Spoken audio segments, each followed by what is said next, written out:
Hey guys, welcome back to the channel. Today I'm going to be giving you a 10-day road trip itinerary for the South Island of New Zealand. New Zealand is hands down one of the most beautiful places I've ever been, so I'm so excited to share this road trip itinerary with you. I know when I was planning my New Zealand trip, I was so overwhelmed because there's just infinite possibilities of where to go and what to see, so hopefully this will help you out. So here is the map that I am using for this road trip. As you can see, we're making a loop starting and ending in Queenstown. So we're gonna go ahead and go through day by day. Day 1 and 2, you're gonna be in Queenstown. So you're gonna fly into this quaint and charming town. It's surrounded by the remarkable mountain range. And this city is said to be the capital of adrenaline. So indulge yourself in any adrenaline-seeking activities like bungee jumping, skydiving, speedboating. Honestly, the possibilities are endless here in Queenstown. If adrenaline isn't your thing though, don't worry, there's plenty of other things to do. There's plenty of hikes in the area like Queenstown Hill Hike, Ben Lomond Hike, Bob's Peak. You can even just near the downtown, there's Queenstown Gardens, which are really beautiful to walk around. And one thing that I do recommend, it's a little bit outside of the city, but I would take a few hours to go outside of Queenstown and go to Onsen Hot Pools. This is the most beautiful private hot tub experience of your life, so I really think that this is like a must-see, like you can't miss this. During your time in Queenstown, I recommend staying at the Pinewood Lodge. They have short-term and long-term options, and they're kind of built like apartment style. So most of them have kitchens, and it's really nice to save some extra money by cooking your own food. Besides all the cool things that you can actually do in Queenstown, there are great food places. I highly recommend checking out Ferg Burger. It's super Instagram famous. There's always going to be a line. They have really unique burgers, so I highly recommend going and checking them out. Day 3 will be Milford Sound. Just a heads up, this is going to be a very long day, but it's absolutely worth it. You'll make a 4-hour drive from Queenstown up to Milford Sound. Then there's a 2-hour boat cruise through the fjords, and then you drive 4 hours back. So if that's a lot of driving for you, there is an option to book a day tour from Queenstown. It's about 150 New Zealand dollars. But if you're up for the road, you want to save a little bit of money, drive yourself.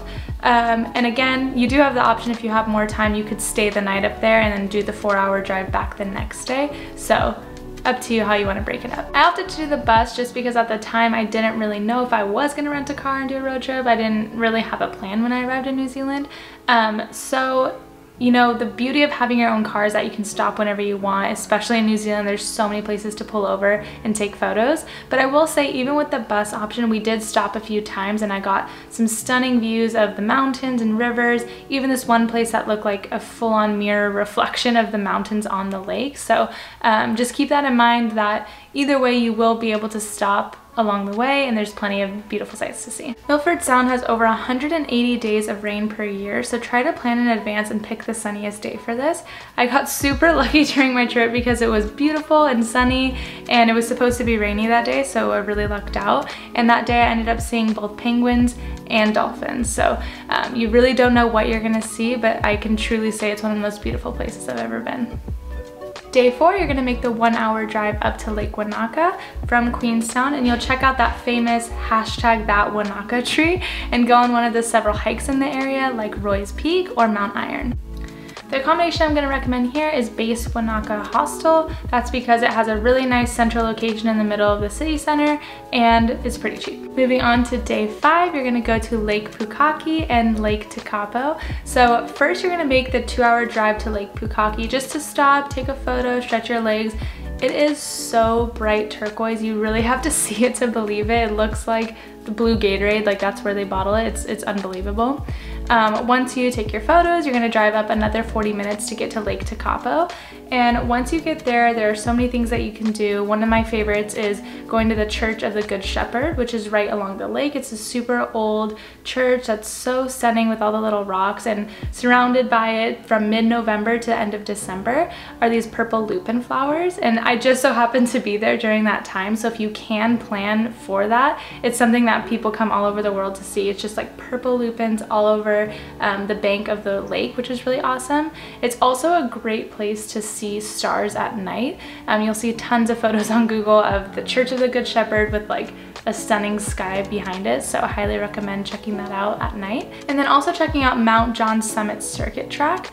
that's a really great hike in the area. When you're staying here, I highly recommend you stay at the YHA Lake Tekapo, just because it's right on the lake and the whole front side is just windows. So when you're just sitting and chilling in the hostel, you can still see the lake and it's really beautiful. Days 6 and 7, you're gonna make your way up to Mount Cook National Park. And this was my personal favorite part of this road trip. It is absolutely stunning and there are so many different hikes that you can go on in this area. Hooker Valley Track is the most popular short walking track within the Mount Cook National Park area. It's only 5 kilometers long and the views are absolutely stunning everywhere that you go. Tasman Glacier Viewpoint. This is New Zealand's longest and largest glacier, so you can just go to the viewpoint, which isn't too long of a hike, or you can do the full trail and see it from all different sides, which is around 27 kilometers long. The last hike I'm really going to recommend that you do is the Red Tarns Track. It's a 1.5 mile out and back trail and it's generally considered a moderately challenging route. It takes a little bit over an hour to complete. It's short, but it's steep with a lot of steps, but the view at the top is absolutely beautiful. It's so worth it. When you're staying in the Mount Cook area, I highly recommend you staying at the YHA Mount Cook. There's not many options, to be honest, in the area, and that's by far the cheapest one. But to piggyback off of that, just know that there aren't really that many amenities in that area. It's just like a few buildings and then it's just nature. So if you're gonna wanna cook, go grocery shopping before you get to Mount Cook, so when you get to your hostel, you can just have food there. Otherwise, you're gonna have to be making a really long trip back to the grocery store. Days 8 and 9 will be spent at Fox Glacier. Really on day 8, it's gonna be taken up by mostly driving. You're gonna have to spend 6 hours driving to Fox Glacier. It's pretty unfortunate because Mount Cook and Fox Glacier on a map are very close to one another, but you have to drive all the way around the mountain to actually get to Fox Glacier, which is why it takes so long. But the view along the way are stunning. Just like every other part of New Zealand, you will want to pull over and take a million pictures, especially anywhere along Lake Hawea and the Blue Valley Track. Those are both two stunning areas right along your way. You don't have to go out of your way to get to either of those, so it's awesome. Once you arrive, it's a really long day of driving, take it easy, just go watch the sunset over Lake Matheson. On day 9, you can sign up for a heli hike on the glacier, and it was one of my favorite experiences, which I almost didn't do because of how expensive it was. When I went back in 2019, it was $350, and when I looked it up a few days ago, it's $499 now. But you get to take a helicopter ride up to the top of Fox Glacier and then go on a hike with a guide to find cool ice caves, hidden crevices. It's honestly just one of those like unbelievable out-of-body experiences where you just can't believe you're walking around on a glacier and you took a helicopter to get up there. It's just so surreal. When you're staying in the Fox Glacier area, I recommend staying at Fox Glacier Pod Hostel just because the location is great. On day 10, you'll make the 4.5-hour drive back to Queenstown to catch your flight back home. I'm gonna add in a few variations to this road trip because I'm sure that some people may have less than 10 days or more than 10 days. So here are my recommendations for that.